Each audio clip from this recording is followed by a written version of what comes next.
Welcome back, everyone. So, as promised, like I had mentioned in the previous stimulus check and stimulus package update, I wanted to take a look at the actual framework that was laid out by the Problem Solvers Caucus in regards to the brand new stimulus proposal that could be a turning point in negotiations. So, we're going to be looking at the actual roadmap that the caucus laid out for this package. So without further ado, let's not delay. Let's go over every single line item in here. And again, this could be a momentous proposal. This could be something that could really spark negotiations, and even if it's not this specific proposal, could in fact lead to a new stimulus package being passed. So this could be groundbreaking. So here it is in the flesh. This bill was proposed on September 15th, 2020, just days ago. I do enjoy this graphic here because it does greatly emphasize the bipartisanship and the coming together that we would so long desire and love to see happen if this could get enacted. But March to Common Ground, Bipartisan COVID Relief Framework. So we'll start with the overview. So I might not cover every single solitary word here, as you can read it on the screen. But having seen no progress on a new bill in 4 months, and in recognition of the Americans' increasing suffering, the Problem Solvers Caucus, or PSC as we will call it for the rest of this video, has developed a comprehensive bipartisan framework to meet the nation's needs for the next 6 to 12 months that can pass both chambers of Congress and be signed into law by the president. Right off the bat, that ain't true. Unfortunately, it is being met with lots of opposition, and it may not pass the Republican-led Senate. Maybe Trump will be in favor of it, but Republicans, this is not on their agenda what's inside here, as we've already covered. Our objective is to inspire negotiators to return to the table. I do think that is true. That could definitely occur. There could be some PSC-induced resparks of negotiations. The framework was developed by a PSC working group that spent 6 weeks listening to constituents throughout the country and was developed through robust debate, deliberation, and conversation among caucus members and key stakeholders. The framework has been approved for endorsement by over 75% of the PSC membership. And that is not necessarily disingenuous, but it is slightly misleading because the PSC is made up of non-radical Republicans and Democrats. These are very moderate politicians, and that definitely does not mean 75% of both parties. It just means that PSC, consisting of 25 House Democrats and 25 House Republicans, of course. PSC is committed to demonstrating cooperative bipartisan leadership at a time our country needs it most. Very true. Testing and healthcare, so that's going to be $100 billion goes to that area. The problem, COVID-19 virus continues to spread throughout the country, reducing transmission through rapid and reliable testing and tracing. We already know this already. We are fully aware. We've absorbed all the information that we can regarding the virus. Very few people do not know about it. So the solution would be $25 billion for testing and contact tracing, $30 billion for healthcare provider support, including but not limited to telehealth expansion, $45 billion in forgiveness of Medicare loans to providers, not to reduce Medicare trust fund, so it would not cut Medicare by any means.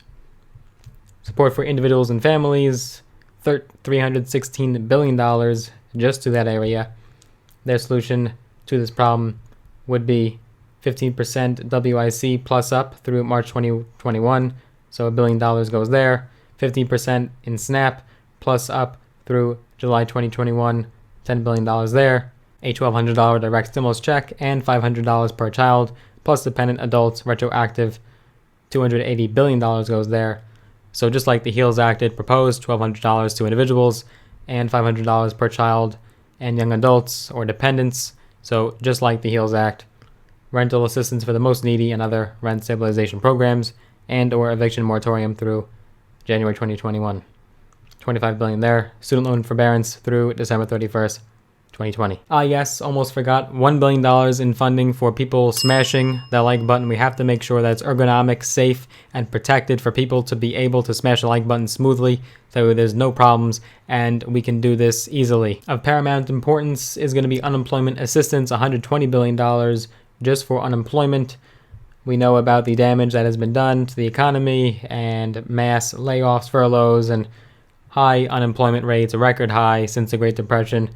So this would give $450 per week for people collecting unemployment for an 8-week transition period, followed up by up to So not $600 in addition to what you're getting from the state, but rather up to, which means you cannot exceed $600 per week after that 8-week transition period, and it's up to but not to exceed 100% of previous wages, and that would go for 13 weeks from mid-October 2020 to January 2021. When it comes to small business and nonprofits, $290 billion is being allocated to that area. Solution is going to be $240 billion for PPP, or Paycheck Protection Program.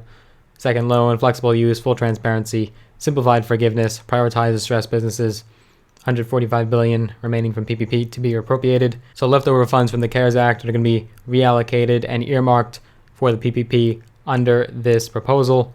$95 billion in new money, $11 billion for CDFIs, $17 billion for small or community banks, $17 billion for mid-sized banks, $50 billion for EIDL or EIDL, $50 billion for Targeted Employee Retention Tax Credit or ERTC, and it will rectify the Main Street lending program under this bill. We're going to see $145 billion allocated towards schools and childcare. We're going to see $15 billion for childcare providers, flexible and immediate, $10 billion for provider relief, and $5 billion for the childcare development block grants. $100 billion just for the K-12 schools. That includes virtual learning as well as a hybrid and or in-person learning. $30 billion for higher education institutions. And as the Democrats have been vociferously and vehemently pushing for giving money and aid and funding toward state and local governments, Republicans actually would be okay with not giving one penny towards state and local governments, and that was under their skinny package that did not go through and totally failed. Solution would be to allow $130 billion remaining from the CARES Act for flexible use on documented past state and local COVID expenses. $130 billion in new money for documented future state and local COVID expenses through 2021. Also $120.3 billion in new money for documented local general revenue shortfalls through 2021. $250 billion in new money for documented state general revenue shortfalls through 2021. And tribal and territorial governments allocation. And Democrats especially want to make sure this election is as smooth and fair and just as can be. And so you're going to see $400 million just in election aid, and to ensure the November election is conducted safely, securely, and as efficiently as possible, including poll workers, temporary staffing, polling location PPE or personal protection equipment, and communication to voters about where, how, and when to vote. Solution would be $400 million to states for incremental election costs. And in some additional miscellaneous funding, we're going to see broadband, agriculture, and funding to the USPS and the 2020 census. $52 billion is being designated. We're going to see $12 billion just for broadband hotspots in underserved communities, $25 billion for agriculture and aquaculture producers and processors, $15 billion for the USPS and elimination of the full pre-funding requirement. And it's also going to modify statutes to allow extension of the census and ensure an accurate count. So interesting under these circumstances and all this turmoil that we totally forgot that we have a 2020 census going on, which is something that only occurs every 10 years, and yet it's totally being ignored. So I do believe that funding for the census should be very important. Worker and liability protections, very much favored by the Republicans. They want to give businesses as much liability protection as possible. Solution would be enhanced protections for entities which follow enhanced OSHA or OSHA guidelines, and also robust enforcement of worker safety. Now, this is imperative, as I had discussed toward the end of the last stimulus check and stimulus package update video, where I did talk about this proposal. The actual cost of this proposal is not 100% set in stone, because it actually could go down plus or minus incremental amounts, because it's actually based on how the economy is doing at the time. If the economy is still in bad shape come January, February, by the time we don't know which president will still be in office, or perhaps there'll be a new one, then there could be more or less funding when it comes to this proposal. And that's also why more fiscally conservative Republicans are strongly against this proposal, and they are apparently rejecting it because of the price tag. This price tag could balloon to surpass $2 trillion with this amount of funding and these automatic boosters and reducers that are included here. Now, these are not boosters like a shot, like a booster shot. This is financially speaking. So boosters based on COVID hospitalization metrics and vaccine progress could be another $400 billion. And this would include automatic 3-month UI enhancement in February 2021, if warranted, based on metrics, $120 billion there. Automatic stimulus checks in March 2021, if warranted, based on metrics, $280 billion.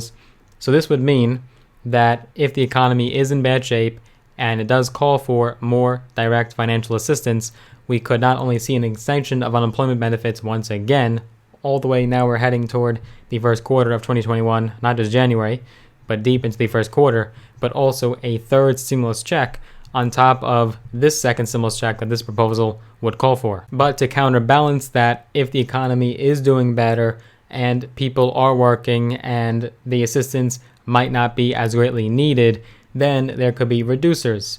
And based on the COVID hospitalization metrics and vaccine progress, this could be minus $200 billion. So based on the numbers at the time, this could constitute a negative $60 billion for the PPP, a negative $130 billion for state and local governments, and negative $10 billion for rental assistance. But I have a strong feeling that under the current conditions, we will not see one penny taken off, and the Democrats wouldn't want to see it anyways. There will only be more funding and additional funding.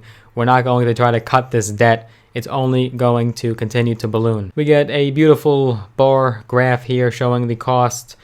So it does include those boosters. So potentially it could mean up to $400 billion just in boosters. The skinny package that Republicans were attempting to push was $500 billion or $500 billion.